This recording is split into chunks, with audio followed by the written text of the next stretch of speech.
Thank you, Lynn. Thank you very much indeed. So yes, David Pearson, Director at Premier Partnership, and I've taken the lead on developing, evolving, enhancing our flexible learning option, certainly under the current circumstances. That's not to say we didn't have a digital virtual offering beforehand, but I've very much taken the lead in working with our supply chain and our clients to develop a greater offer. And we thought it was only fair that at the earliest possible opportunity we share this with you. Really, it's going to be a bit warts and all. We're going to share with you initial challenges along with initial solutions, but we thought you might just gain some benefit from doing that.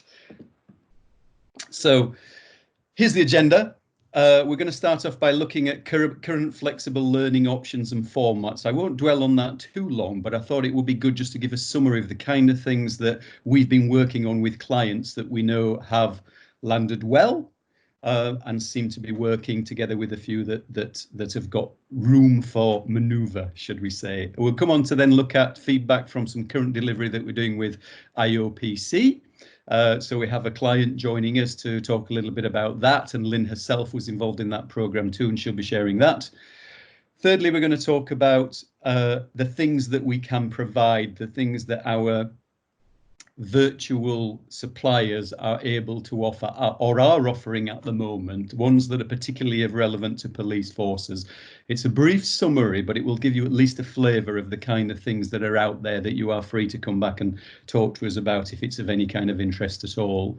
We're then going to have one of our suppliers, one of our tutors, exploring some of the challenges that have been the case with delivering virtual delivery from both the tutor side and the learner side. So I think hopefully that will be some interest.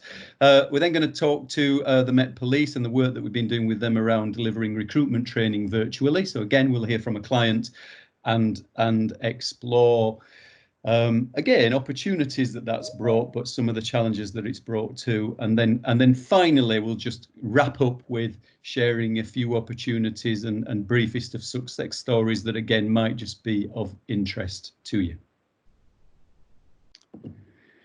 So I wanted to start firstly just by presenting really what the journey that our clients have been on and our experiences of working with them specifically during the pandemic. And it is interesting, I think, that certainly in my tiny brain it does form a cycle rather than a linear approach. So at the very top there, obviously the crisis hit, and what we found across, I would say, 90 L&D teams in large public sector clients was an initial seeking some understanding, seeking some interpretation, trying to find out the implications and challenges for learning going forward at a time at the very beginning before lockdown had come in. So things were carrying on, but there was an exploration around what this might mean, what the immediate picture looks like, and then mid and longer term. And that's what we found within the first couple of weeks of March, really. And then we move round to essentially, not surprisingly, when lockdown came in, the stopping or the postponing of certainly face-to-face learning. No surprises there, but that immediately all stopped. All learning in general was reduced down to that element that is self-remote. So call it digital, call it e-learning. I don't mind. The terms seem to be a little bit interchangeable. But what we did find is that those organisations that had an e-learning offering of sorts were falling back to that. We're saying, well, there's no reason why this can't stop. Let's continue doing that. And then clients were coming to us to say, can we have your e-learning catalogues? Can we have the learnings? Because we can't stop learning. We need to keep doing it. So face-to-face pretty much came to a stop, and there was a small, maybe 10%, I think, of the work that we do that had come right that back to, had come back to, if you like, remote managed learning. And then what we then started to find, and this was probably the beginning of April, in all fairness, or partway through April, we started to see the trialing of other things. We started to see the exploration of what had typically been delivered as face-to-face learning and changing that to a virtual classroom product. So still have tutor on hand, still had them on a platform, but it was delivered as virtual classroom, and that was typically 60, 90, 120-minute sessions supported by complementary self-managed learning or projects or experiential learning. And that began to be trial in the beginning of April, and that was a really interesting time, particularly for the people who grabbed onto that immediately, who recognized learning can't stop, who recognized things had to continue, and so started trialing. It is worth saying, though, that we did continue with an element of face-to-face learning under strict controls. Things like resuscitation, things like people handling training, where the risk of not doing it was significant or greater than the risk of transmission, meant that we had some very controlled circumstances delivering face-to-face. But by far and away, the move was towards starting to deliver virtual classroom training. And we saw that work, and we saw some interesting success stories. We had trials and tribulations and everything else that I'm guessing people on this webinar will have experienced. But generally, it started to work. When people recognize that this is how it's going to be for a while, they've got through the beginning of the change curve and they started to use it. And what we then saw was an expansion. We then saw something that I thought was fascinating, and it was the recognition amongst clients that here's a time where if we want to look at true flexible learning, if we do want to look at different formats, different platforms, digital learning, and do more of it, because in some respects it's a better plan, then we started to see it expanding, and we started to see clients coming back to us now saying, right, we've trialed it, we like it, let's explore it, let's see how we can do more. What we really saw was people recognizing that most learning that perhaps traditionally had been done face-to-face could actually be done through a digital format, through virtual learning or a virtual platform. And there's very little that couldn't be achieved otherwise. And then that saw the penultimate stage, the evolution. It saw those strategic changes of saying, right, this is where we start to move our policy. This is where we do create a truly flexible policy, a catalogue, a supply chain. It's where we look at everything from how, where, when, why, and who of learning and development, and evolve it. So, and this is why I think it's cyclical, so that should this happen again, or should we get a second wave, or all the ifs and buts that are around the pandemic, when that happens, that we are better prepared for the crisis when it comes again. So interestingly, we've seen that cycle all the way around that circle. So that was the initial responses we got from our clients, our partners with whom we work.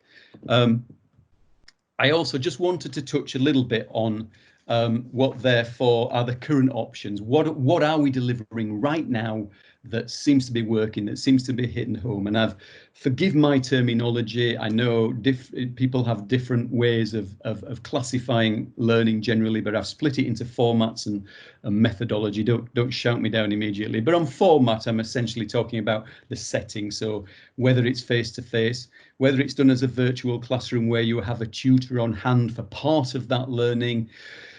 I've put webinar in there as different from virtual classroom, tends to be a bigger group, tends to be less interaction, but does tend to be presented in a similar way using a platform.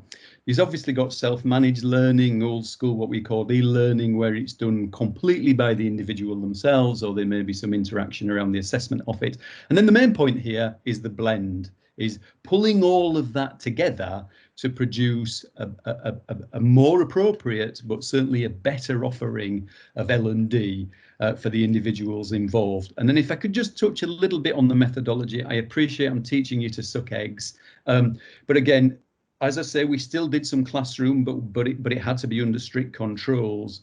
But what we started to see is the use of virtual or augmented reality. So although I've been promoting the use of some of our virtual reality training that we have, never really been a massive uptake for it. And I would throw gamification into there as well. Whereas now there's a greater recognition that that's a possibility and needs to complement now the breadth of delivery that we have. Obviously, use of video conferences. I don't want to go into detail of different video conferences. Perhaps that's subject of a different webinar, but we've used Zooms, we've used Teams, we've used WebEx, we've used Skype, we've used RingCentral. And it is worth pointing out that some are better for the delivery of learning than others. Teams is pretty holistic. It covers essentially working with teams, hence the name, but I would argue it may not be necessarily the best way to present training. Zooms is good, but we know it had some security issues. So, but we tried them all, and in general, most of them do what's required, including, for me, the key of being able to share information like we are now, and perhaps more significantly, being able to break people into groups and do syndicate work. And we think that really works. The key, particularly around delivering virtual learning, we found is the bit that's done on video conference has to be fast paced, it has to be interactive, it has to be it needs to be experiential, there needs to be quizzes, there needs to be voting, that's the bit that comes on video. The knowledge-based stuff comes elsewhere. That's the key, one of the key learning points that we've talked about. And at the bottom there, I've included artificial intelligence, and I think, you know, chat boxes and what AI brings to data interpretation, and particularly around interaction and the raising of questions. Then what AI brings to that is, by judging the kind of questions people are raising, it can actually set out the next learning journey. And I think we'll see AI begin to really bloom as a feature of learning going forward. Okay, back to you, Lynn, I believe. Thank you, David.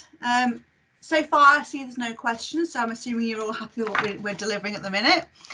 We're going to go over to Lauren now from IOPC, who's got just a very short update on how they found it when the classroom kind of stopped, and the challenge that she's faced. And then I'm going to join at the end of that if there's anything I can help and pick up. So, Lauren, would like to introduce yourself.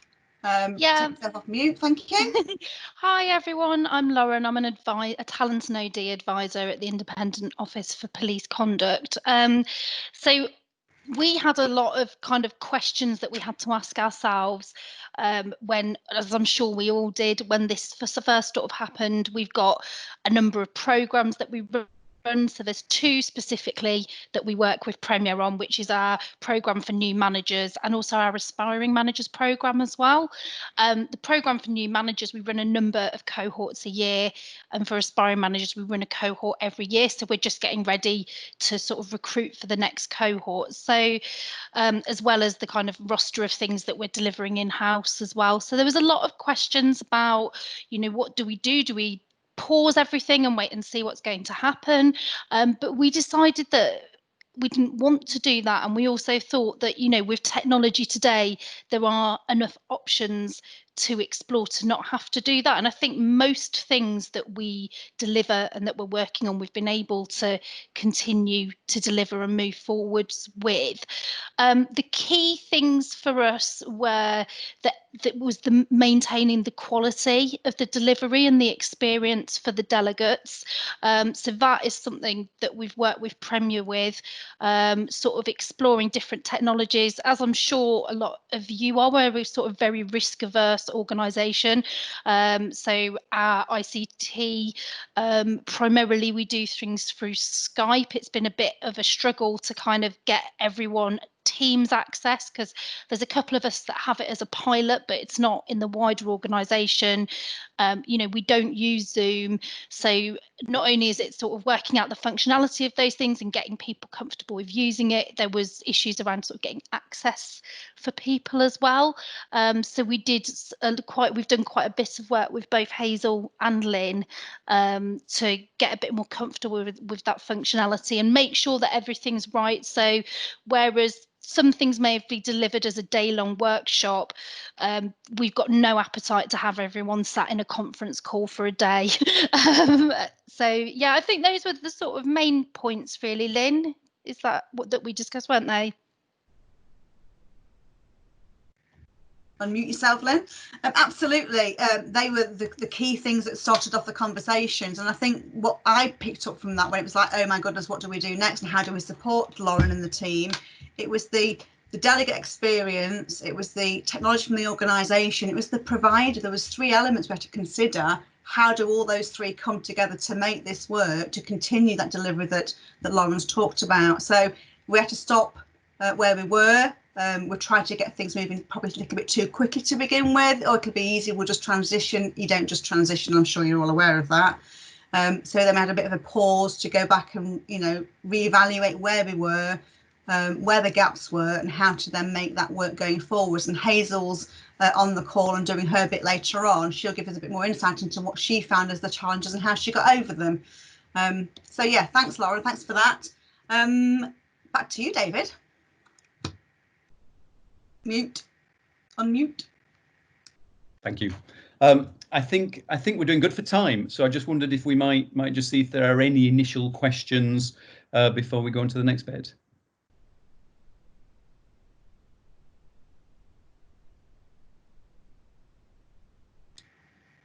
All quiet.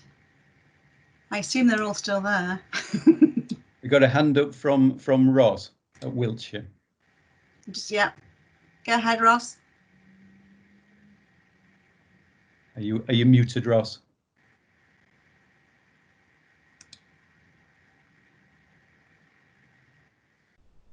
Okay. Do you want to unmute yourself, Ross?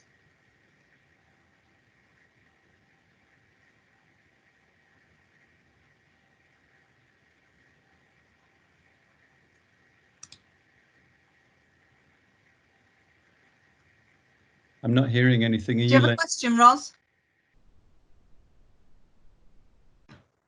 No? No. Okay, Ross, we try and can't... type it if you can't do it that way. Perfect. Thank you. Okay. Right. In which case, I'll move us on a bit, really. So what I wanted to do next. Was just show a little montage of our digital and virtual offering. Just give you a feel for what we are doing or can do.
So what we had, if we go any further, I've been told video wasn't working. Did everybody manage to see that? I just want to raise your hands if you did. I've raised my hand, but I couldn't see it. I don't know if you have a link you could send it on. Okay. Likewise, I've raised my hand, but I cannot see it. Okay, guys, thank you.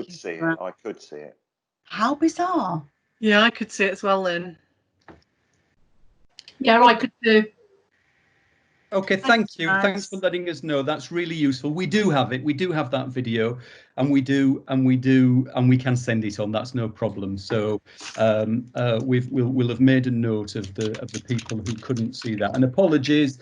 During tests it seemed to work okay, but of course, as is always the case when it comes to delivering it for real, there are a few hiccups. But we'll make sure you get it. The point is, it was a video montage of samples of training, of virtual learning or VR training that we've been doing, and a summary of our supply chain. So we work with about 818 actually, to be precise, suppliers.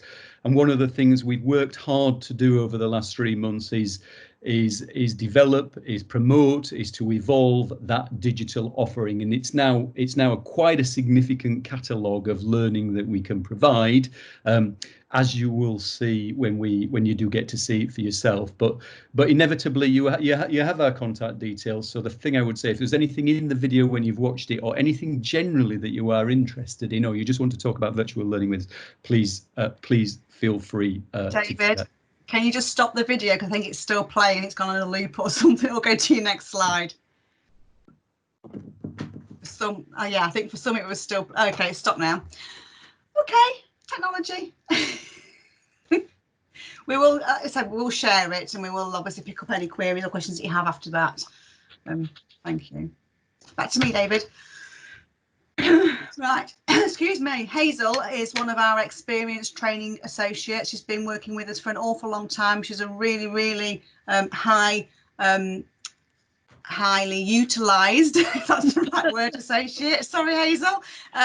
One of our extremely experienced partners. So she's been really fundamental in some of the changes that we've been making recently, and been really pivotal in helping me as well to understand and to learn how to move forward. So Hazel, do you want to introduce yourself, and I'll hand you over to you. Great, thanks, Lynn. So Hazel Stanbridge, and as Lynn says, I work as a freelance trainer and consultant. Worked with Premier for quite a few years, mainly in the leadership development arena. So that's where I've mainly been focused.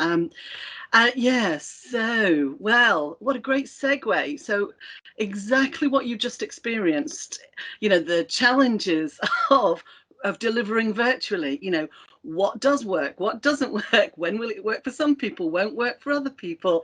Do you know what? That's exactly, you know, you're seeing and feeling that live right now. So yeah. So thinking about, you know, as a freelance trainer and facilitator, my livelihood was going out there, talking to people, helping them to see new ways of doing things, and to build new habits. So I love that thing that David said at the beginning about there was a cycle. Definitely felt that cycle for myself. But then once we started to think about, well, what could be possible, it really, for me, that was the biggest challenge to overcome, of like, oh my goodness, am I going to have to move to second best, you know, not the good stuff that I really know works, that kind of stuff. And once I could get my understanding about, actually virtual doesn't have to be second best. If we do it well, if we bring out the ways to make it work effectively, it can be even better than in person for some things. And that kind of then stimulated my brain to want to know more, to kind of get involved, as rather than be just trying to survive it. And I guess that's similar for most of us. You know, we kind of move from a how do we survive to how do we thrive in this mode. So in terms of the challenges, I think that's the first one. Then we've got all of this stuff around, you know, how do we make delivery something more than just talking at people? So there's some key things that you need to go back to basics on to think about what works. So the first one, I think, is duration. So whereas what made sense is for you to have a whole day's course, or even a half a day, you know, that made sense. It made sense for people to travel and come and do that. That just doesn't make sense in terms of how long people can genuinely stay attentive to something on the screen. Yeah. So just to start us off, so if you could say in the chat right now, how long do you think you can stay attentive to a screen? So you just put in how many minutes, hours, days do you think you can stay attentive on a screen. So if you found, everyone knows where the chat is, just put in there, see what comes up.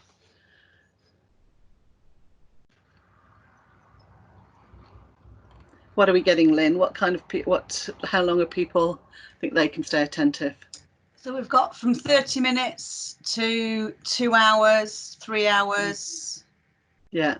20 minutes at a time, 30 minutes, 40 minutes. Yeah. Yeah, that varying, but up to about 2 hours, I guess, is where. Yeah, and in reality, you know, in those times, you know, we're not got the same level of attention throughout all of those. So yeah, the research on, you know, how our brains work seems to be saying, look, 20 minutes at a time is about as much as we can really give really good attention to. Now, that doesn't mean that we only do 20-minute courses, but we need to be thinking about how we cycle the learning in if we're going to have a 2-hour webinar or a 2-hour a virtual training, how we cycle our time in that. So attention is really, really important, and duration. I think I've tried a few different now. I think I've done everything from I have done the day. Like, I think me and the delegates both wished that day had gone a lot quicker. You know, we tried the day. It's just you know, your brain wants to have some rest. It wants to explode at the end of it. I've done the half day, and that's just about doable, but you do need to have a lot of breaks in that, or activities where you've got the, you know, people off doing something.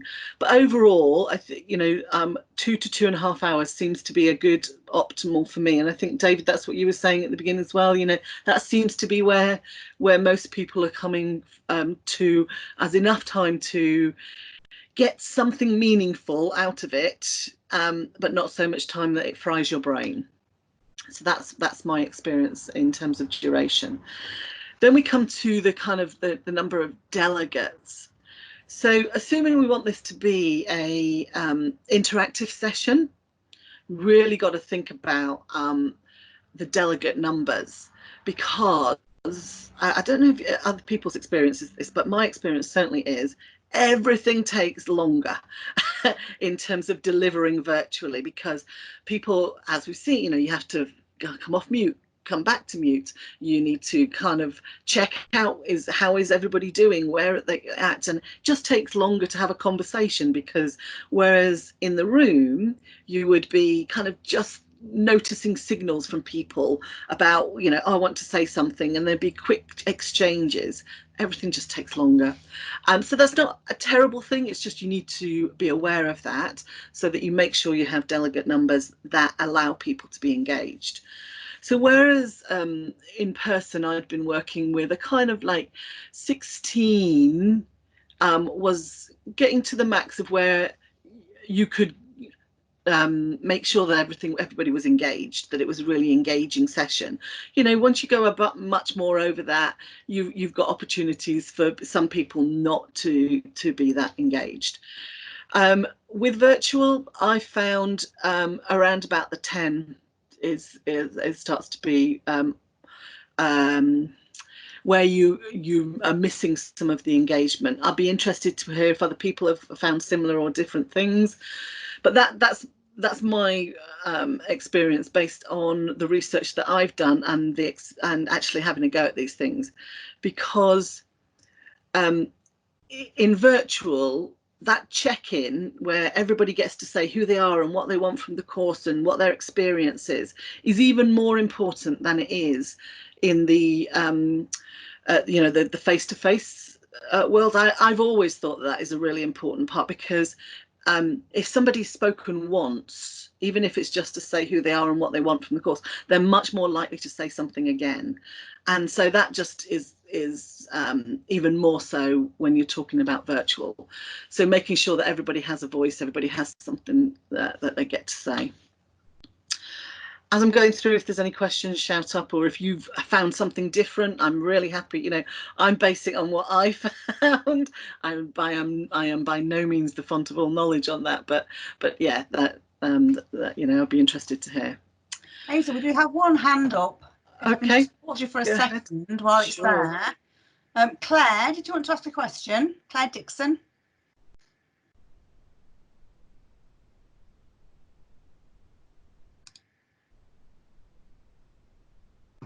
No, there's a hand up from something earlier, maybe.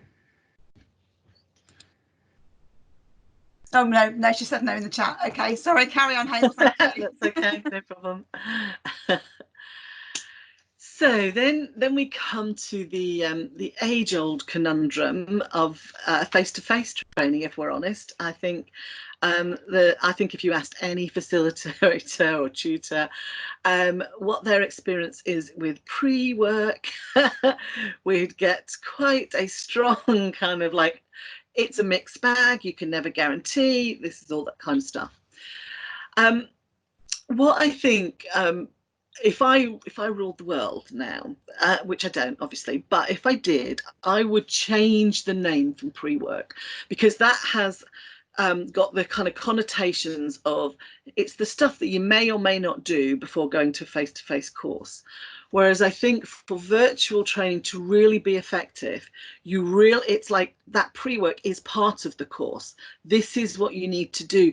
You need to go and look at this theory or look at this concept so that we can get straight into the conversation in the virtual session, so that we can move things along and talk about how this applies in your workplace. Which, if you think about what the value of the actual meeting and talk and having, you know, sort of people come together is, it's about learning from each other about how you can apply it and the different ways that you might be able to take this new concept and make it work in your organization or your team, or even a new habit that you want to create for yourself as a leader. So I'm not quite sure what I'd call it, but that actually, I think, is one of the most fundamental things, that if you can get that right, the value of the virtual can almost be certainly on par, if not a little bit better than the, you know, sort of coming together for a whole day of in-person stuff. And then equally the post-consolidation, so where you actually are giving clear activities, things for people to do that are going to consolidate the learning, and I think ideally followed up with a recap. So that's my experience, is like some virtual, some consolidation, and then that's coming back and sharing how you have been putting things into practice, which was always a part of that you know, what was best practice in the face-to-face world, but it was always a little bit too problematic logistically to make happen. And now we've got an opportunity to really make that happen, which is what so many clients always talk to me about, is that, well, how do we make sure it sticks, Hazel? How do we embed it? And actually, before lockdown, part of most of the leadership programs that I was personally designing, I did include an element of web sessions post workshops, 2 or 3 weeks after the workshop, as a consolidation activity, and found that to be quite powerful. So in a way, I was taking that concept and going, okay, so how would we deal with that now we're not doing the workshop? So pre and post work, I think, become even more important, and then might need a bit of a rename in order to make it clear to people it's not the same as that, as for when we were talking face to face. So just pause there. I just want to make sure everyone's happy and following. Yeah. Okay. Sorry, Hazel, can I just jump in there? So, course, yeah. so one of the things I found is that in delivering virtually, as the tutor, as the trainer, you become more towards the facilitator end of that role than as necessarily a tutor, a trainer, an expert in that topic matter. So what I found on virtual learning is, if the learners wanted to hear from an expert, you would direct them to a TED talk, you would direct them to something on CMI or ILM, it doesn't matter. And our role has been one of bringing that back into the classroom and then discussing it. So if the question you raised, which I thought was interesting, was, you know, how do we now make it happen? It's good for them to watch an expert talk about their own experiences or the model or the way it might work, and then in small groups talk about their own organizations and how that might play out with you or me or whichever trainer, really just facilitating that coming to a point. Have you found that?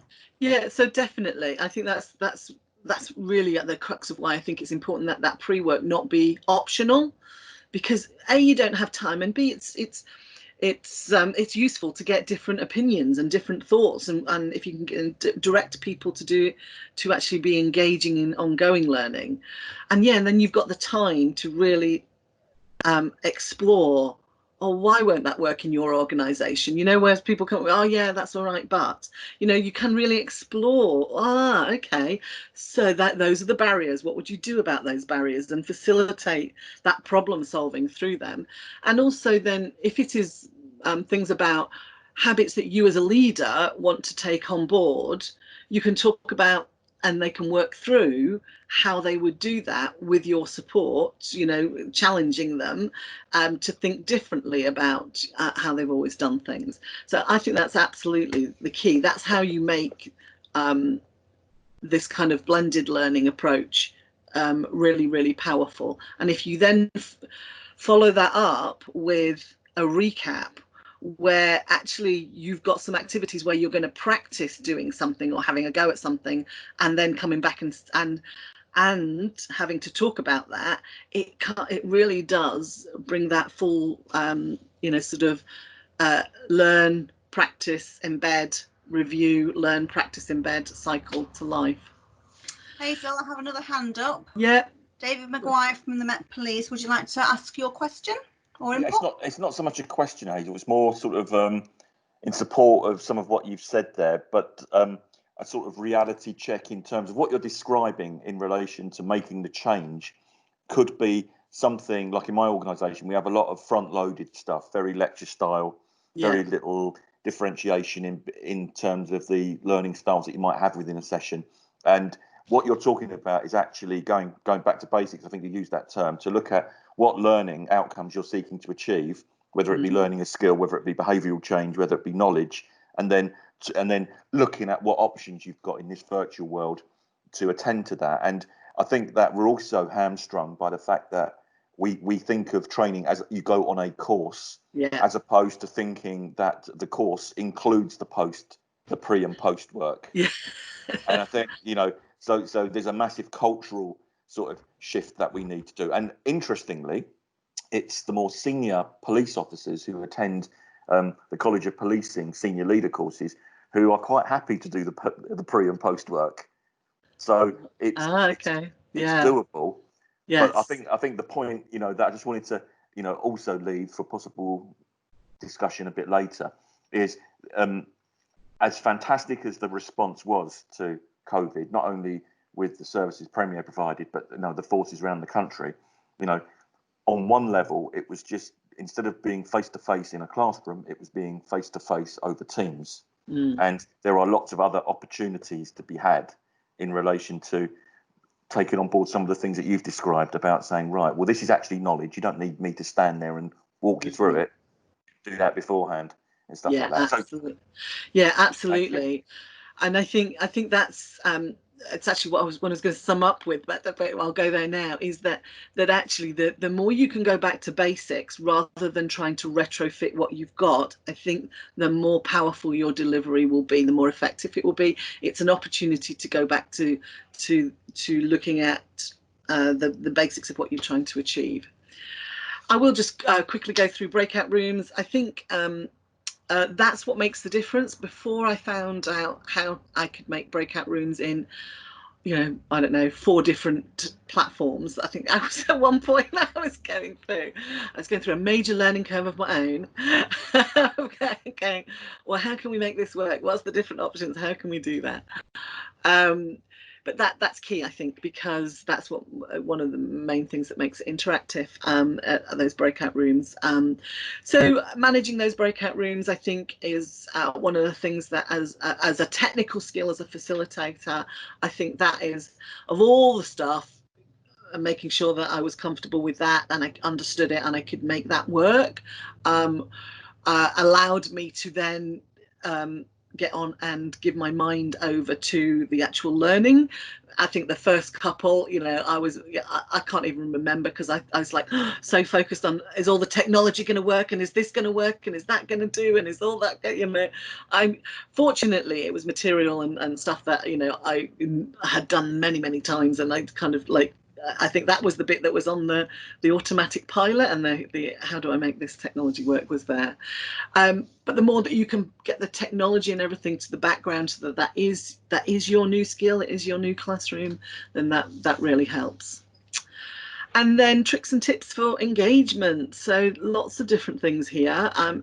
It does depend on your platform a little bit, which is a bit annoying, but because different platforms will allow different things. But I think the key things here, though, around engagement is for me, the big changes, I suppose, from what we use by way of engagement in the face-to-face room, is more direct questioning.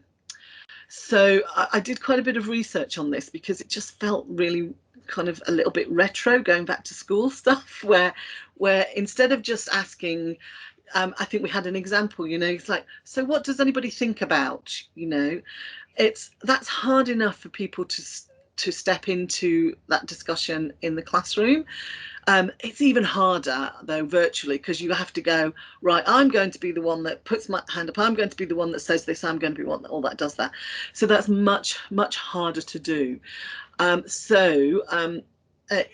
It's direct questioning, where I would say, I'd come to Nigel, can I just come to you and ask you what you think about that, you know, or Lauren, I'd be interested in your thoughts about what you think about blah blah, which feels quite alien to everything that I would do in a classroom. But what it does is that if you make that part of the agreement up front, which I always do now, you know, say, look, in order to keep us all focused, it's really great if you are up for it, that, you know, I'm going to ask you a question at any point.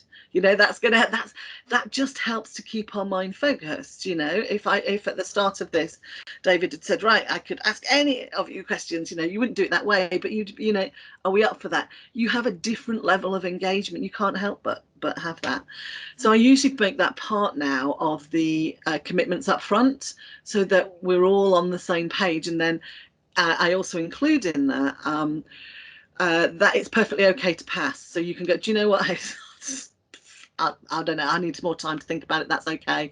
No, you know, but because it's not really about have they got a perfect answer, it's just about almost knowing that somebody could ask.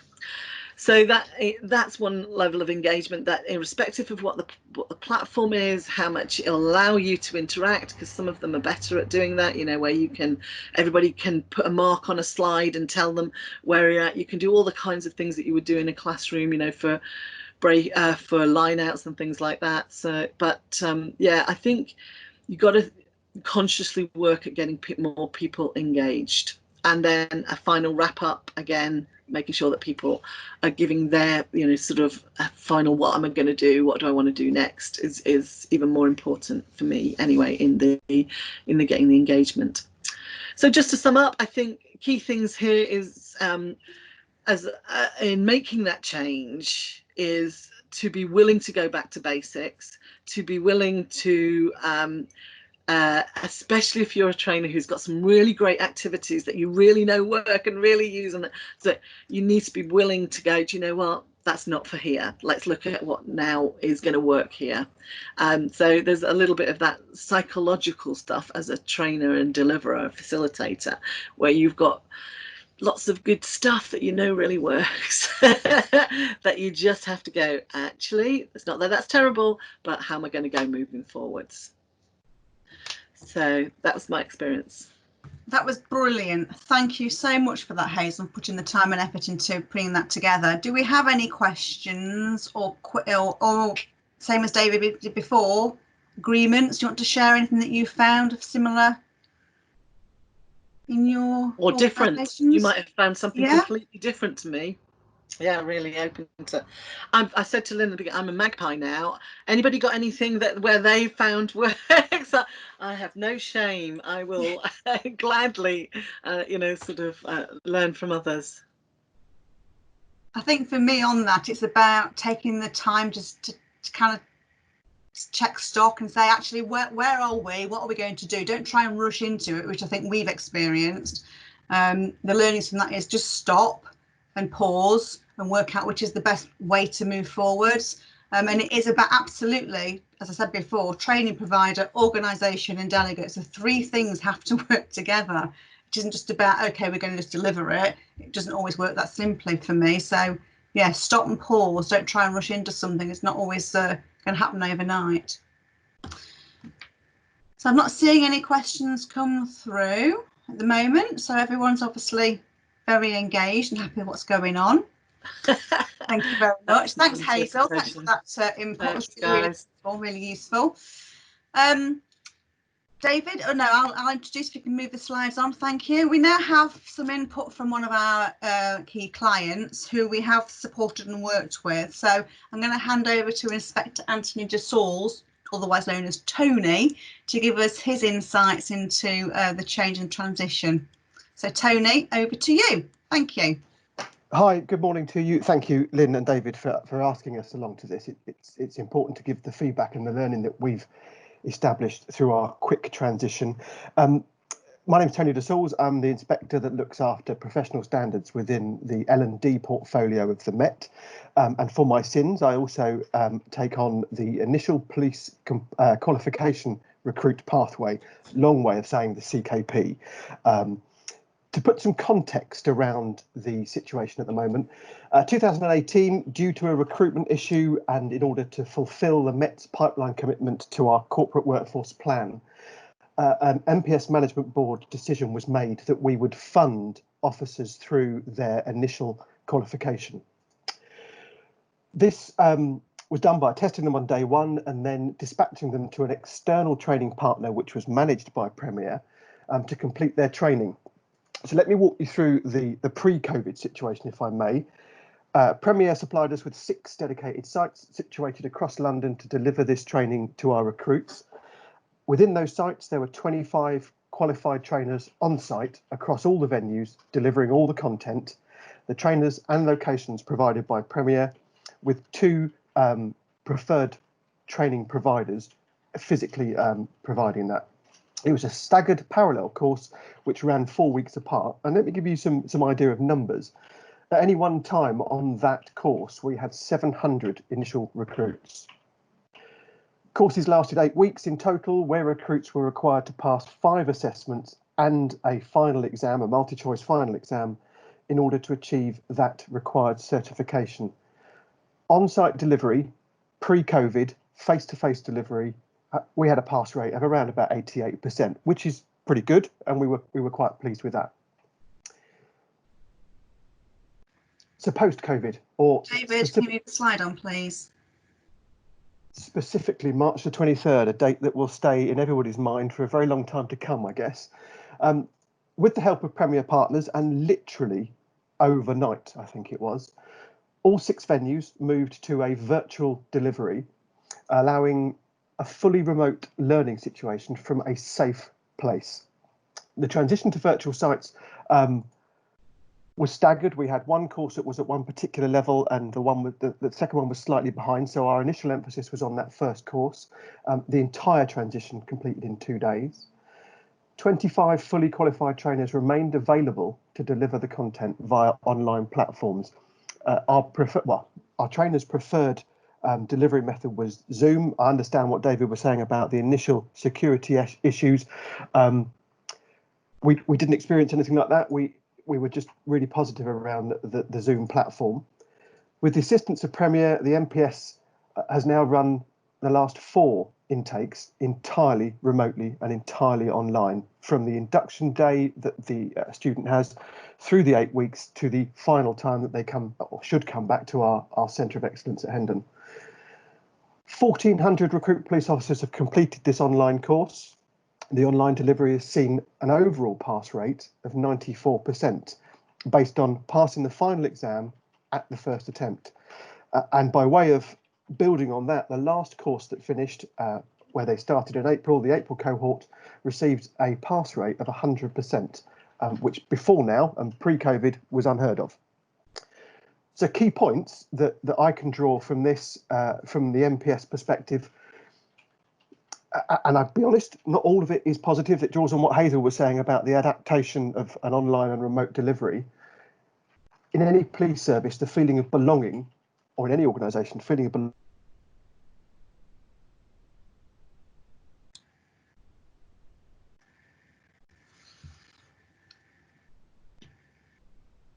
deal. So we now have our senior leadership team doing a live Zoom conference with all our new recruits on their day 1 and 2 before they get handed through a live conference with their line management, and finally a welcome by their training provider provided by Premier.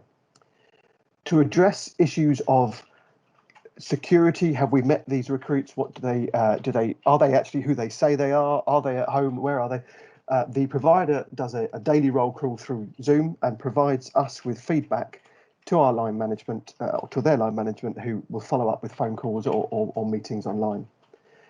I think what's most important for us is that the success is reflected through the exam outcomes. The full remote working for staff and students in a safe and government guidance compliant environment is also paramount. But let's just touch maybe on those learning points or those negatives that we've encountered. The traditional indoctrination, dealt with that, as I mentioned previously. It's difficult to achieve virtually, and so important in the police service that we develop those online live Zoom conferences with OSLT to build in that feeling of indoctrination. The feeling of a lack of proactive control. On a site visit face-to-face, either I or one of my sergeants would visit one of the providers regularly, and you could pick up on things face-to-face. Very difficult to do virtually. So my sergeants have been dropping in on Zoom conferences, Teams conferences, but that's still an area we need to work on because it's not ideal. Feeling of belonging, let's touch on that again, improved massively through opening and closing sessions. Quite daunting. You're addressing 350 students at a time, and all you're doing is perhaps like a news anchor talking to a screen, and very difficult to gauge reactions. Just by way of maybe bragging a little bit, last course, the Deputy Mayor for Policing and Crime in London, Sophie Linden, addressed the final course. Perhaps it was because she had a best friend on the course, perhaps not, but nonetheless, it was really quite a proud moment for us. And I think finally, I would say that the model of successful delivery by remote learning, so quickly established by Premier, was our foundation stone for moving all of recruit learning online. We in the Met have at any one time about 1,400 students at some stage through their recruit pathway before they leave us and go to their BC or their command unit for street duties. And so we had to develop quickly a blended learning piece where we could comply with government regs. And we did that basically on the back of the Premier learning of our two providers and that certification education piece. So that's really our case study. I'm more than happy to take any questions, Lynn or David, if that's appropriate. Absolutely, Tony. Thank you so much for that and for taking the time to join us today. It was a bit of a oh my goodness moment, wasn't it, with all those recruits? But it worked. A few teething issues. So, do we have any questions for Tony from anybody out there? Nothing's in the hands up at the minute. Oh, Ian, I'd like to ask your question. Yeah, so I work for the City London Police in training. I'm trying to find out what you didn't include in those 8 weeks. Oh, okay. What we didn't include, well, I touched on it a little bit, and the didn't include is the natural face-to-face welcoming to a new organisation, which we try to develop around with the virtual things. We're now picking that up slowly as the recruits move to their next stage of their learning journey by making sure we address that. Uniform fitting as well would have been conducted during that initial phase, wasn't conducted then. We now need to pick that up. There are always going to be some bits and pieces that could only be done physically. things, for example, like officer safety training, ELS or first aid training, we do in the second part of their learning, and that's part of the blended approach. But the initial education requirement is very much geared in some respects to an online course in any event.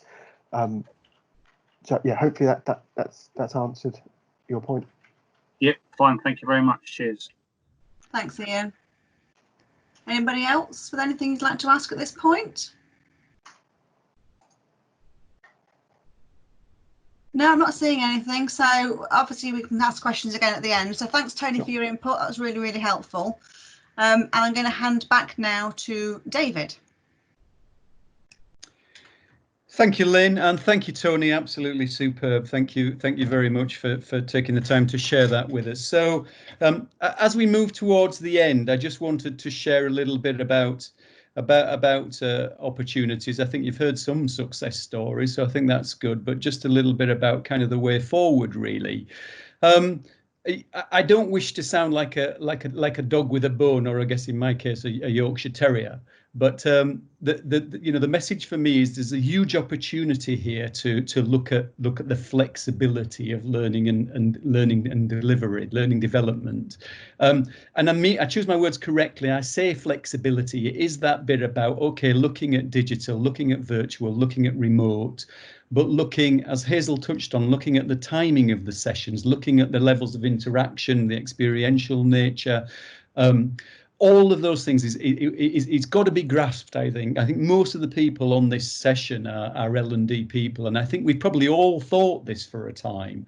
But for me, it's about now is the chance to absolutely, capitalize on the opportunity. And I wish I could say that Premier or me or Lynn were at the front end from the beginning of being ready for this, but we weren't. That would be a nonsense. We had some stuff. We recognised what was in our catalogue that we could deliver quickly, but the pandemic absolutely put us under the lens of responsiveness.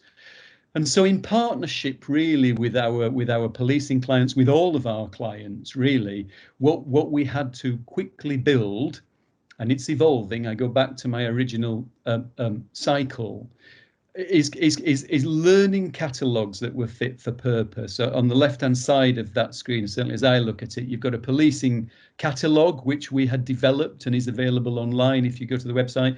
And similarly, we then created a specific digital learning offering, which encompasses virtual learning along the lines of which you've heard Tony and Hazel talk about, but also covers pure remote management learning. So we had to be responsive. We had to quickly get things ready and get them available. And at the bottom of that slide shows how we've just divided them as quickly and as easily as we possibly could into categories, just so that people could come to us or be directed through us to where they might be able to go through the evolution, that transition, or even the trialing, as I said at the beginning, of virtual learning. So we've had to work quickly. The real learning, the real opportunity, the real success story for me, I hinted at this at the beginning, is the feedback, is on evaluation. Maybe that isn't the right term. It really is feedback at this stage, to be honest. Evaluation will come, I like to think, is the comments like you see at the top there. That was taken from a course we delivered 2 weeks ago. And it's that last sentence, I enjoyed the mix of the training materials presented and engaging with other participants. And I think if 3 months ago you asked the question about we're moving this to online learning, we're moving this to virtual learning, I'm not sure we would have expected that level of feedback. And that's not atypical.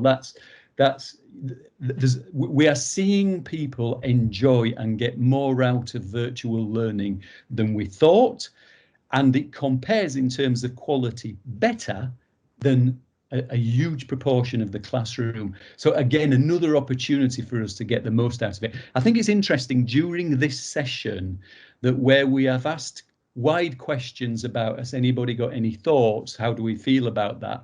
We haven't really got any responses. But when we said, what do you think is a good time for a learning session, for a virtual session, you were all piping back with quick responses, and again, we're grateful for that as well. And I think that's a real point, that when we started training up our training teams on delivering virtually, we recognised that punchy, quick questions, quick voting, direct questions is the way forward. And going forward, when we do these webinars again, we will build that into what we were doing. But it does mean the learning itself has to be a little bit different, as we've said already.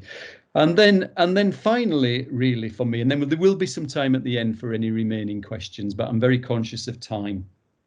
Just a few points that I wanted to quite literally sum up. It is the penultimate slide. So, you know, it has put us under a responsive lens. It's meant we've had to be able to ensure that we can provide, under the current circumstances, an offering as a learning managed partner, which is where we best sit with an organisation. Almost those three things. The first one is quality, that we've tried it, that we've tested it, that we've got it working. Might not be perfect. We're not going to let perfect get in the way of a good solution, but we know it has impact as a learning product, the kind of thing that Tony was talking about there when it comes to actual assessment and people passing. Significantly for me, it's, you know, we wanted our L&D partners, the people in L&D functions in their own police forces, in their organisations, to be able to go to look internally, to present to internal teams a solution, a way forward. When it became clear that face-to-face needed to stop, when it became clear we needed a different element, then it needed to be a seamless transition to products to take forward. And again, I think in working closely and in partnership with our clients is the only way we've managed to make that happen, but have been able to do that, to enable our clients to present a new world in some respects when it comes to the world of L&D. And then finally, and again, I hope it's come out for those of you who didn't see the video, and you will when we send it, you'll see that the levels of innovation, of the way that we've looked at how virtual and digital learning might be best presented so that it does hit home. Delivering learning on screen has a huge cognitive impact on the learner, I believe. It's not like the same of being in a classroom where you can drift off and drift back in again. You are expected to focus on the screen. And I think you have to recognise that and make it innovative, make it interesting, make it different, make it a journey, all the things we've been preaching about for years when it comes to learning and development. But it almost matters more under the current circumstances that we do that. And so we've seen our role as one of not only delivering virtual or pulling together virtual learning and virtual suppliers, but also making sure it's as innovative as is possible. And that's me done. I will hand back to Lynn, and I think hopefully we do have some time for some final questions. Thanks, David. Yeah, we do have some time available. We haven't got to extend to 12:30 if we don't want to, but it would be really good to hear some of your experiences. So how have you found it? Have you found it the same as we have? Have you gone straight into it because you're already prepared for that kind of delivery? Anybody got anything they'd like to just give us a bit of an update on, really, on how they've been finding it?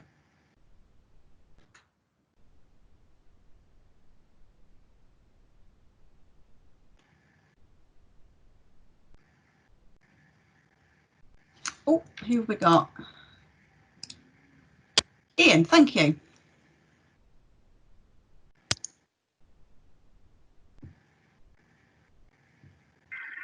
Right, yeah, I'm muted now. Yeah, so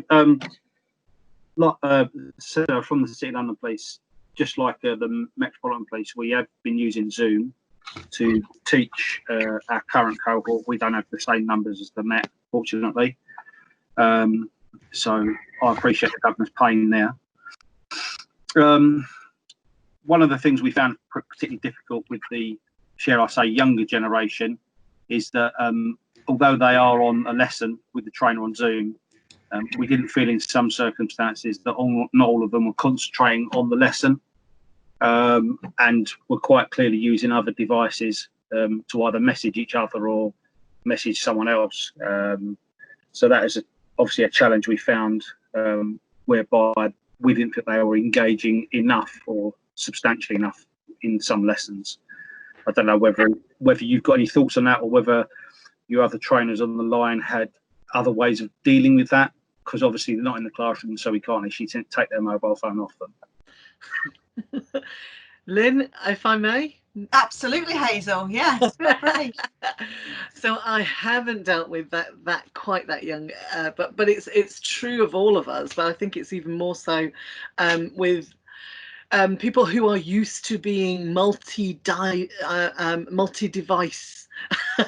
kind of thing. So yeah, I do think, although it feels really weird to do, setting up from the very beginning just a little bit of it's called it is a level of anxiety, but and so you don't want to go too far with it, but enough that people know that there's something that's going to count, that you can come to them on, and putting that up, that direct questioning. So that, and I have asked for feedback from sessions where I've been running and we've done this, and we talk about it at the beginning. Granted, it's older people who are maybe more interested in getting the learning. But they definitely said it did knowing that I would come to them asking questions did help them to stay focused. And we did have a bit at the beginning where we literally talk about clearing your desk, turning off the bit of your email that pops in, because the challenge is that you've got whereas when you go to a classroom, your whole world is just put a little bit aside for a moment. I mean, that's one of the main benefits people often say about, oh, well, I'm just, I'm out of my normal environment, so I've got a moment and chance to think about this. When you're doing it virtually, your normal work environment is right in front of you on that screen if you don't deliberately turn it off, or if you don't even literally move your papers away from your desk. So, I've done quite a bit with people in the setup of that to help the stay focused. And the other thing that I've done quite a bit of is that when we're doing the kind of self-learning bit, where I have them come back and actually do the summary, and I'm going to ask you to ask this person questions about that summary. So I guess it's all being much more directive and clear and precise about that, which is a bit of a change. But when I think about it, I think it more of like I'm facilitating, not telling. I'm facilitating them getting what they wanted out of it. But okay. I feel your pain there. Definitely feel your pain. If anybody else has got any other tips and techniques, as I said, I'm on the hunt. Is that okay, Ian? David's had his hand up as well. Yeah, just on that, Hazel, actually. Sort of couple of observations I'd make with some work I've been involved in over the last couple of years is the fact that younger people and the way that sort of social media interacts, and even some of the mainstream TV, it's all bite-sized and it's all like instant, and it's in little chunks, which goes back to Hazel, the point you made about going back to basics, about how long can we actually pay attention to things, and sort of maybe acknowledging that in the way that we sort of manage our expectations of them. And also in relation to, again, back to basics, setting out I used to call it the contract, there's probably a less, formal way of addressing at the start of the session about what the expected standards of engagement and behaviour are, but with the acknowledgement that for me and my sort of generation, respect was paying attention and hanging on every word, as opposed to this group of people who have a different experience and engage with news and media and all sorts of things in completely different ways. And, hence the demise of print newspapers, where people just like little bite-sized chunks. And not to take it personally, Ian, I think, not to take it personally. It's not a reflection on you. It's just their learning style.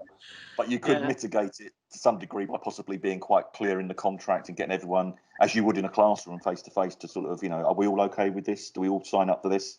So then you've got a reference point to maybe pull someone up. But it's a difficult one. Yeah, I didn't take personal umbrage to it. I just thought it was, I'm a bit old school. I just thought it was a bit rude, that was all. Yeah. The other thing I was just thinking is that the use of the camera. So I do that quite a bit as well. So although it's quite often something difficult for in terms of bandwidth for everybody to have camera on at all times, we build in if we can all have our camera on for this bit where we're going to have a chat, we're going to chat as human beings, let's all get the cameras on, let's do that. That again is just reminding everybody that, you know, we're all here doing this, not doing something else. Yeah.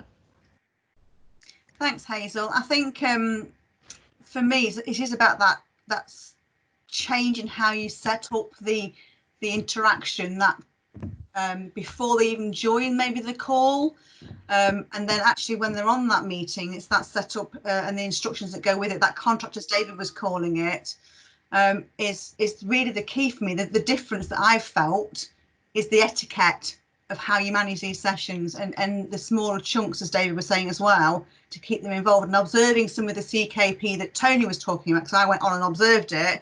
Absolutely, small chunks, they go away, they do something, they've got to come back, so they've got to be involved in their group, and then when they come back and summarise, I think it's just that slight change as to how we deliver. Okay, so to put your hand up, you just need to hover over your screen. There should be a toolbar comes up and there's a little hand there.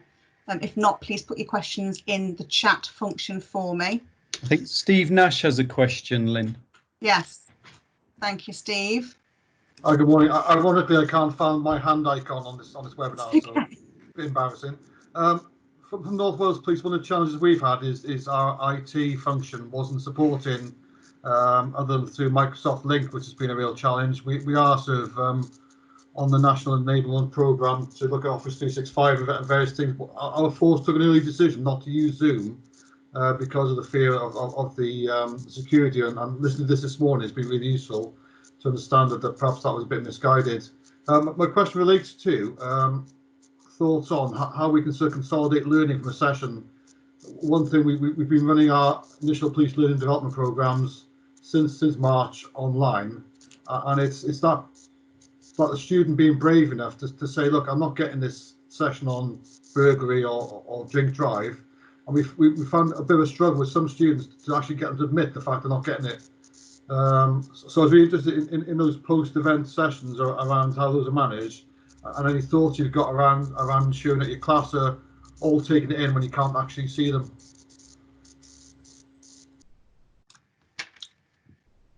So yeah, so you're making sure that they're there and they're there in person, because obviously when my video is off, I could have walked away now. I mean, I was talking to you, but you can't see that I'm still there unless they're interacting, can you? Yeah, and if they are there, are they actually brave enough to say, I'm not understanding this session, I need some more support or assistance? Because sometimes we can only find out when we get the exam process. Lynn, can I answer from a Met Absolutely, perspective of how we dealt with that? And it's absolutely the move from a face-to-face delivery to a blended remote delivery. The key aspect within our risk assessment we found was the assessment process. When you walk into a classroom and you deliver to 20, 30 students, you can easily pick up who is getting it and who isn't. However, on a Zoom conference, that's much more difficult. So we built in 50% more assessment. At the end of each individual lesson, there was an assessment where perhaps the assessment previously wouldn't have been until the end of that block of lessons. And that is vitally important, and it very quickly highlights who isn't getting it and who needs that additional tuition one-to-one, which we have the opportunity to do, because with the blended piece, the rest of the class go off and do their bit externally, remotely, and I or my trainer has the opportunity to spend half an hour with that student one-to-one on a Teams call, taking them through it bit by bit. So in summary, the additional assessments absolutely vital. I think they're a good way of keeping people their attention up as well, because if you know that you're going to have to answer some questions on this topic that you're discussing, then you're much more likely to pay attention to it, aren't you, if you know you're going to have to answer some questions in a bit. Whereas if you're not really tested on it, you can just sort of zone out, and it's, you know, it doesn't make any difference really, does it, to the grand scheme of things. But when you were talking earlier as well about people sort of phasing out and messaging each other, you find you're a lot more alert if you have to actually implement what you've been taught in a short amount of time.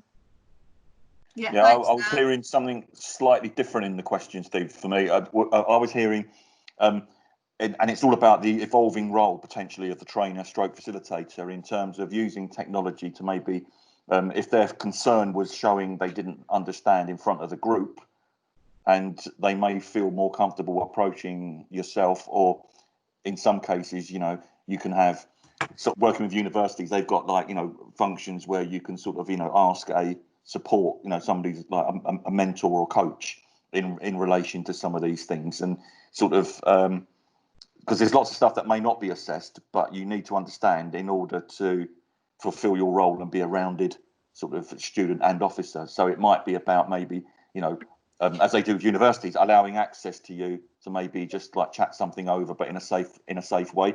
I mean, if they're worried about you knowing and their classmates knowing, then I think, you know, that's a more difficult challenge. If I can add to that, David, I think again with the CKP example, they do have all the trainers available. So what you've got your tutor, facilitator delivering the call in the morning, the registration, what we're doing today, have you done this yesterday, and all bring it all together. But they're also made aware at the very beginning of their programme that there are other tutors available, and their own tutor is available outside of the calls. Perfect. That's what I mean. Excellent. Yeah. Yeah, and I think in some ways it's actually more interactive because they're not in the classroom environment. You know, they don't all go away at the end of the day. The trainers are finding it's a bit more of an elongated day because they're getting more calls outside of the delivery time as well, or more emails. Have you got time for a chat? So I think making that clear that we are available outside of the interactive sessions. Email me. They have WhatsApp groups, that kind of thing. So it's making that clear that there is an option to talk to me on a one-to-one or another trainer if you'd rather do that outside of our meeting. And I think that's the way to manage what you were asking, Steve. And it's again back to basics, because the learning style of the individual might be to go away and cogitate and reflect on what they've heard and then sort of, you know, make sense of it then, as opposed to, you know, almost being compelled to make sense and, you know, process it in that moment in front of the trainer. And it sort of doesn't work with how all people learn. Some people might function like that. And again, it's back to that issue that we've got with education. We educate kids to pass exams, not necessarily with life skills. And it's about, you know, what are we seeking to achieve with our sort of learning development in policing. I think for me as well, it's a key thing. It's about the different styles of learning. Some people do not like talking like we're doing now, you know, on a camera or even over the phone. Some of them, especially the younger ones, some of them do still find that difficult. So it's bearing all these things in mind when you're working to develop the content to be delivered in this way. It's thinking about all those other different options that you have, that blended solution, and which bits work best in which ways for each different learning style. So yeah, that's a good point, David. Okay. Do we have anything more anyone would like to share with us on their experiences? Or has that brought up any more questions you may have?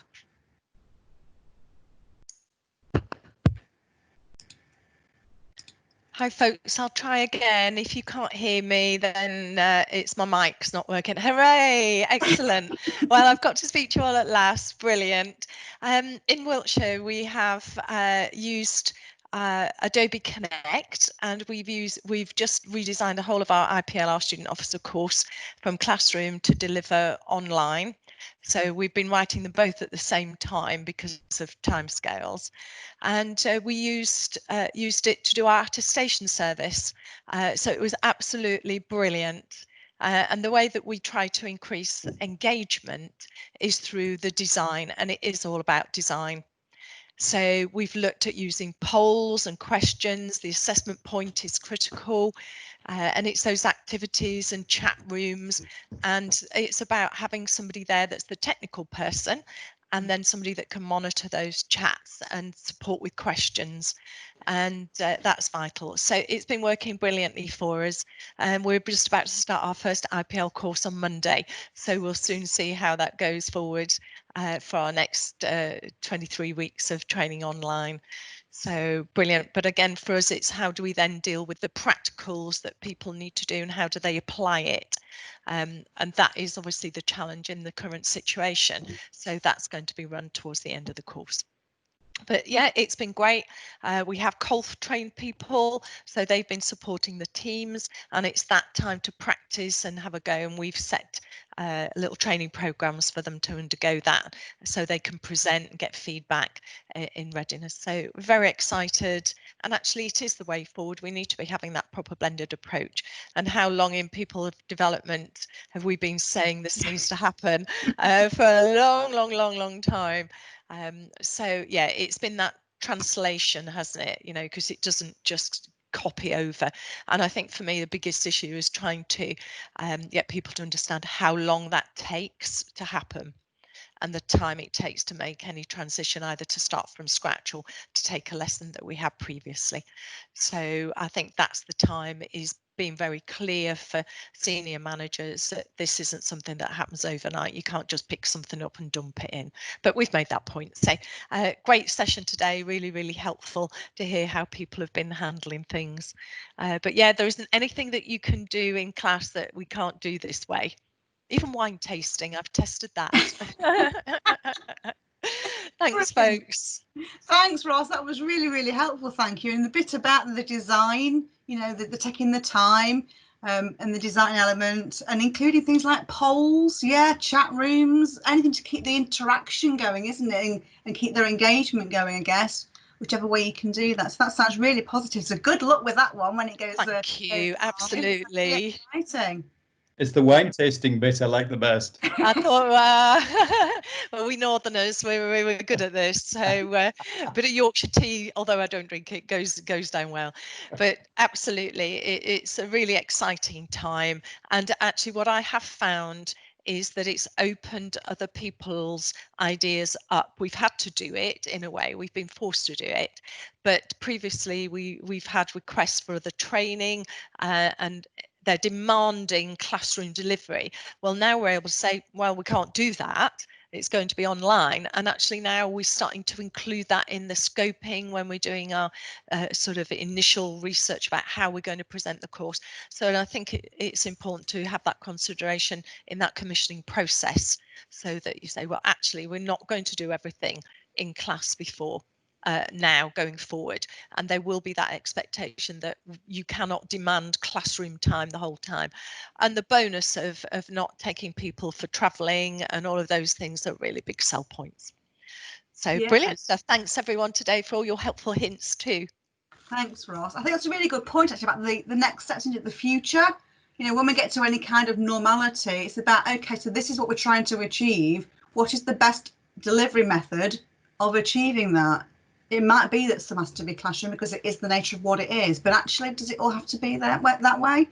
So I think it's, excuse me, as you rightly said, it's made us go into that world. And I think coming out of it, we should be in a much more improved place to enable a much more effective experience and you know, delivery of the outcomes in multifaceted ways. David, did you have anything else you'd like to add before we draw to a close? I'm conscious we're nearly at the 12:30 mark now. Yes, one thing that has sunk in is that one of the worst things you could possibly do is let these things overrun. So I wouldn't want the audience to be castigating me for that particular reason. No, massive thank you, particularly to Lauren, Tony, Hazel, who jumped in, all of you for joining, and everyone who had a question. What I will say, we'll do more. We'll do more. I think we'll pick on some of the individual topics and do others. We'll invite you. Please feel free to disregard them or tell us if you don't want those invitations. And likewise, if you'd like to bring other people in from your own organisation, or you work with other forces who you think might be of benefit, then please invite them too. So no, thank you very much. Thank you, Lynn. I'll let you wrap up. Thanks, David. Yeah, my thanks to you all again for spending the time today to join us and for your input and your questions. And again, Tony, Hazel and Lauren, thanks for your input. If you have any topics you would like us to put a roundtable event about or on, whatever the words are, let me know. If there's anything you would like us to start looking at and to you know, pick up, happy to look at how we can manage that for you. So I will be quiet now and I will end this and we'll share the slides and the recording with you. Thanks again and enjoy the rest of your day. Bye, Thank everybody. you. Cheers. See you later, Dave. Bye, Lynn. Bye. Bye, all. Bye. Bye. Thank you. Bye. Thanks, everybody.